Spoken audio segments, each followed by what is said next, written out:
तो दोस्तों, भारत इजराइल और यूएन से आ रही बड़ी अपडेट की बात की जाए तो 1 अक्टूबर को इजराइल पर ईरान की तरफ से जब हमला किया गया, तब इजराइल ने फैसला कर लिया कि यह ईरान को नहीं छोड़ने वाले। लेकिन इसी बीच यूएन के महासचिव एंटोनियो गुटेरेस की तरफ से बयान आता है कि जिस तरीके से इजराइल ईरान पर हमले करने वाला है, यह सही नहीं है।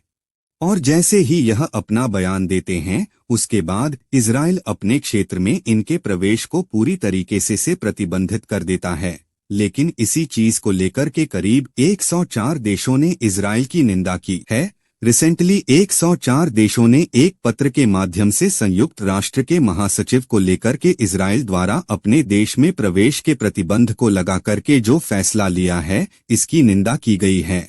लेकिन जब यही पत्र भारत के सामने आया कि भारत भी इस पर हस्ताक्षर करें और यह निंदा करें कि इजराइल ने जो किया है वह सही नहीं है, लेकिन भारत ने इस प्रस्ताव में भाग ही नहीं लिया। और सेम इसी तरीके से फिलिस्तीन के मामले पर भी भारत ने किसी भी तरीके का बयान नहीं दिया था। और इससे पता चलता है कि इजराइल ने इतिहास में जो भारत की मदद की थी, भारत अब इजराइल की खुल करके मदद कर रहा है। क्योंकि जब भारत और पाकिस्तान के बीच में भयानक युद्ध शुरू हुआ, तब इजराइल वो देश था जिसने अपनी मिलिट्री हथियारों में से हथियार भारत को सप्लाई किए थे।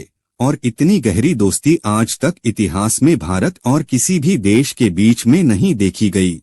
और अब जब इजराइल को मदद की जरूरत है, तो भारत आखिर मदद क्यों ना करें। लेकिन अगर इसके पीछे भारत की स्ट्रेटेजी की बात की जाए तो यह मामला यूनाइटेड नेशन से जुड़ा हुआ है।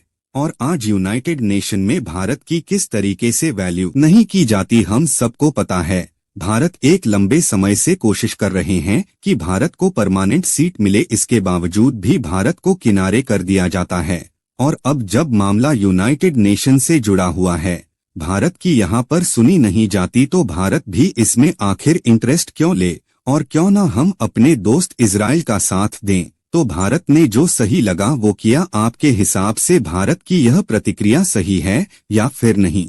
कमेंट्स में अपनी राय जरूर बताइएगा।